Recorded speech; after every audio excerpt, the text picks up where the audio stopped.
नमस्कार, स्वागत है एक बार फिर से आप सभी का आपके अपने चैनल हनुमान सेवा परिवार में। आशा करते हैं प्रभु श्री हनुमान जी और परम पूज्य गुरुदेव बाबा नीम करोली महाराज जी आप सभी भक्तों पर असीम कृपा सदैव बनाए रखें।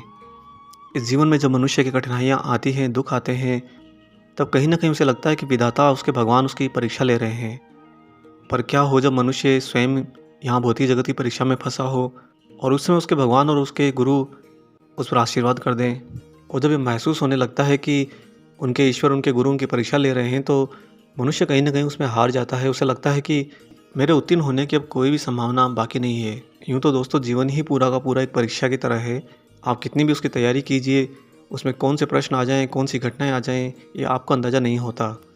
जिस तरह पढ़ाई में हम कई बार तैयारी कर कर भी पास नहीं हो पाते और कई बार बिना तैयारी करे ही बहुत अच्छे नंबर आ जाते हैं। ये जो भाग्य का खेल होता है, यही ईश्वर की भी परीक्षा का तरीका होता है। आपका जीवन आपको छकाते हुए ऐसी-ऐसी घटनाओं के अंदर ले जाता है, ऐसे-ऐसे भंवर में ले जाता है जहाँ पर आप उस परीक्षा के अंदर ये समझ नहीं पाते हैं कि आपके पास उसकी तैयारी पूरी है कि नहीं है। और ऐसे में फिर भी आपको आपके गुरु और आपके ईश्वर ही याद आते हैं। आज का ये वीडियो खास तौर से उन विद्यार्थियों के लिए है जो या तो विद्यालय में पढ़ रहे हैं या कॉलेज में पढ़ाई कर रहे हैं या उससे भी उच्च स्तर की किसी नौकरी के लिए पढ़ाई कर रहे हैं। जब भी कोई विद्यार्थी पढ़ाई करता है तो बहुत ही मन से उसकी इच्छा होती है कि वह पास हो जाए और कैसे भी करके आगे की तरक्की की गति प्राप्त करे। परंतु जब तक उसका वह परीक्षा का क्षण नहीं आता है, उसके सामने वो प्रश्न नहीं आते हैं, प्रश्न पत्र नहीं आता है, तब तक उसके मन में सिर्फ उथल-पुथल चलती रहती है। बार-बार उसके मन में व्याकुलता आती रहती है। उसे एक ही डर सताता है कि कहीं न कहीं मुझसे चूक ना हो जाए। ऐसे में भी विद्यार्थियों के पास में जो उपाय होता है वह यही कि वो अपने ईश्वर, अपने गुरु को अपने ज़हन में रखें, अपनी आत्मा में रखें और अपनी परीक्षा में जाने से पहले अपने ईश्वर को ज़रूर याद करें। क्योंकि दोस्तों ईश्वर का खेल तो कुछ इस तरह का है कि आप चाहे उन्हें कभी भी याद करें, वह आपके याद करने से आपके निश्चल भाव से ही पिघल जाते हैं। और आपके जीवन में अगर कहीं कठिनाइयाँ, बाधाएँ आ रही हैं, कोई परीक्षा जिसके अंदर आपके उत्तीर्ण होने की संभावना भी ना हो, वहाँ भी आपको उस परीक्षा से बाहर निकाल लेते हैं। आज आपको ऐसी ही महाराज जी की और एक विद्यार्थी की ऐसी रोचक घटना सुनाएंगे जहाँ पर आप इस परीक्षा के संदर्भ में गुरु का क्या प्रभाव होता है, ये भली बात ही आप जान पाएंगे।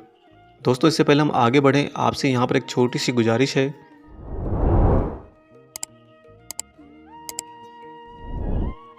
अब आइए ले चलते हैं आपको बिना देरी करे महाराज जी के इस बहुत ही अलौकिक, बहुत ही अद्भुत वृतांत पर। बाबा जी के एक बहुत ही अनन्य भक्त रहे हैं मुकुंदा जी, जो महाराज जी की दी हुई शिक्षाओं का जीवन में बहुत पालन करते थे।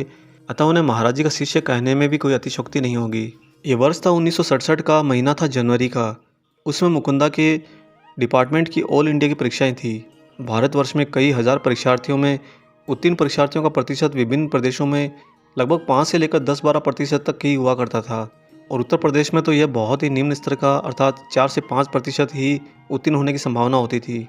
मुकुंदा कहते हैं कि मैंने मेहनत और पढ़ाई तो विशेष की नहीं थी, अधिकतर सोया ही पड़ा रहता था, क्योंकि जीवन ने ऐसे आलस में घेर रखा था जहाँ पर कोई मार्गदर्शन करने वाला भी नहीं। और फिर उस समय तो उनकी उम्र 43 वर्ष थी। अतः जीवन के इस पड़ाव में 43 वर्ष की उम्र में क्या ही पढ़ाई होती। डिपार्टमेंट की ऑल इंडिया परीक्षा में उनका पहला ही पर्चा बिगड़ चुका था, जिससे उनका मनोबल टूट गया और उन्होंने आगे की परीक्षा देना उचित नहीं समझा। पर साथ के लोगों ने कहा कि फेल तो होना ही है, तो आगे की परीक्षा दे लो, उससे कुछ तो अनुभव भी हो जाएगा। उस दिन अपना पहला पर्चा बिगाड़ने के बाद जब मुकुंदा घर लौट रहे थे, तो रास्ते में सुधीर दादा के घर पर उनके मुख्य द्वार से श्री सिद्धि माँ बाहर निकलती हुई उन्हें दिखाई दी। जो ही श्री माँ को देखा, उनके मन ने उत्तेजित होकर कहा कि अरे महाराज जी आ गए हैं। और इस उल्लास से मुकुंदा जी तुरंत तत्काल अंदर चले गए। अंदर पहुंचकर अपने परम प्रभु को प्रणाम करते करते अपनी कलम पेंसिल भी महाराज जी के श्री चरणों में रख दी। बाबा ने कहा कि इम्तिहान दे रहा है। मुकुंदा जी ने उत्तर दिया कि हाँ महाराज, पर आज का पहला पर्चा ही ठीक नहीं हुआ। तब बाबा बोले कि पास हो जाएगा। कुछ देर बाबा के पास बैठकर घर आ गया और आगे के पर्चों के लिए पढ़ाई करने लगा।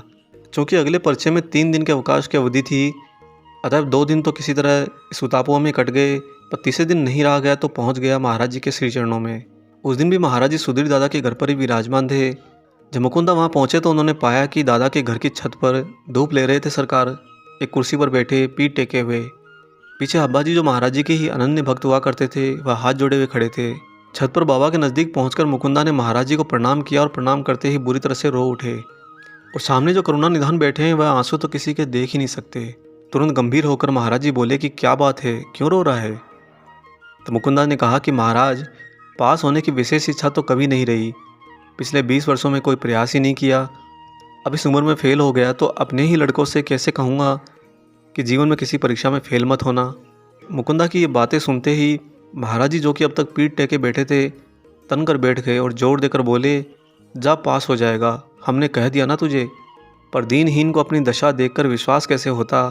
मुकुंदा के आंसू बहते रहे, महाराज जी का मुंह निहारते रहे। तब भी हवाजी ने डांट दिया कि कह तो रहे हैं बाबा पास हो जाएगा, अब जाओ यहाँ से। तत्पश्चात मुकुंदा भी चले आए घर को चुपचाप। दूसरे दिन इम्तिहान था और इम्तिहान के लिए जाते समय रास्ते में सुधीर दादा का घर पड़ता था। अतः मुकुंदा के मन में आया कि क्यों ना बाबा के दर्शन किए जाएं। जब वे दादा के घर पहुंचे तो सुधीर दादा ने कहा कि अभी अंदर मत जाओ, बाबा जी प्रसाद पा रहे हैं। इधर मुकुंदा को परीक्षा में पहुंचने के लिए देर हो रही थी। जब सुधीर दादा से मुकुंदा ने सुना कि बाबा जी प्रसाद पा रहे हैं तो ये सुनकर जाने को हुए ही थे कि भीतर से महाराज जी की आवाज़ आई, कौन दादा, आने दो उसे अभी। और सरकार की आवाज़ का पुकारना था कि मुकुंदा तो बिना रुके सीधा अंदर आ गए। आते ही महाराज जी को प्रणाम किया। बाबा ने प्रसाद पवाते हुए बिना गर्दन उठाए ही बोला कि जा पास हो जाएगा। बाबा के मुख से सुनकर मुकुंदा हाथ जोड़कर चले गए परीक्षा हेतु। परंतु दोस्तों, उस दिन तो और भी विचित्र खेल हो गया, क्योंकि जिस पर्चे में 40% अंक लाना अनिवार्य होता है, उसी में 5 में से 3.5 प्रश्न बुरी तरह से मुकुंदा के बिगड़ गए। यद्यपि दोपहर का बाद का पर्चा थोड़ा ठीक हो गया, परंतु फिर भी मन मारकर अब घर चले आए। आते समय सुधीर दादा के घर पर भी झांक लिए, पर दादा के घर महाराज जी भी नहीं मिले। तब मुकुंदा को लग गया कि भाग्य का निर्णय तो अब हो चुका है। जब सरकार नहीं है तो भाग्य कहाँ होगा। अगले दिन फिर से परीक्षा थी, अतः परीक्षा हेतु जाते वक्त पुनः महाराज जी के दर्शन के लिए दादा के घर चले गए। आज तो मुकुंदा सीधे भीतर ही आ गए। महाराज जी आज भी कल की तरह भोग पा रहे थे। अतः मुकुंदा ने उन्हें प्रणाम किया। सामने से बाबा का प्रश्न आया कि कल का पर्चा कैसा हुआ। बरबस मुकुंदा के मुंह से निकल गया कि बहुत अच्छा महाराज। तभी बाबा भोग लगाते हुए खिलखिला पड़े और उनके मनोबल के सामने बोले, वो तो होता ही, हमने जो कह दिया था। अब बाबा के इस वचन से पुनः मुकुंदा में मनोबल का संचार हो गया और बाबा को प्रणाम करके बाहर फाटक तक पहुंचे ही थे, तभी उनको होश आया कि अरे मूर्ख, महाराज जी से कह देता असली बात, शायद बाबा कुछ कर देते। पर अवसर तो चूक गए थे मुकुंदा जी। फिर भी बिना किसी विश्वास के उनके उस दिन के दोनों पर्चे अप्रत्याशित रूप से थोड़े अच्छे हो गए। शाम को पुनः महाराज जी के दर्शन कर रात की गाड़ी से लखनऊ चले गए, ससुराल में एक विवाह में शामिल होने के लिए। 3-4 दिन बाद जब मुकुंदा जी लौटे तो महाराज जी इलाहाबाद छोड़ चुके थे।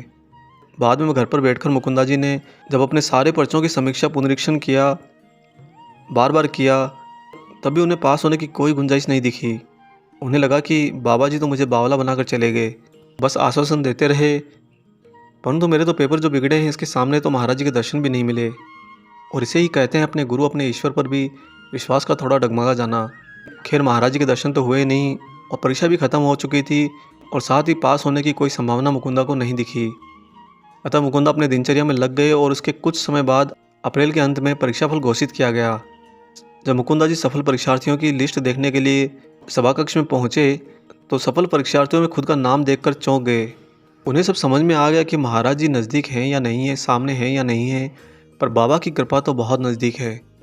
बाबा ने जो कुछ कहा था वह सिर्फ महाराज जी ने उन्हें बावला बनाने के लिए नहीं कहा था, अपितु वह महाराज जी की दृढ़ इच्छा थी और बाबा की इच्छा तो कभी कोई टाल भी नहीं सकता। अतः घर आकर मुकुंदा जी महाराज जी के चित्र के आगे बहुत लौटकर खूब रोए। उस दिन अपने मन में महाराज जी से बहुत क्षमा मांगी कि बाबा, मैं तो बुद्धिहीन हूँ, मैं आप पर ही शंका करने लगा और आप पर ही अपना विश्वास डगमगाने लगा, मुझे इसके लिए क्षमा कर दीजिए।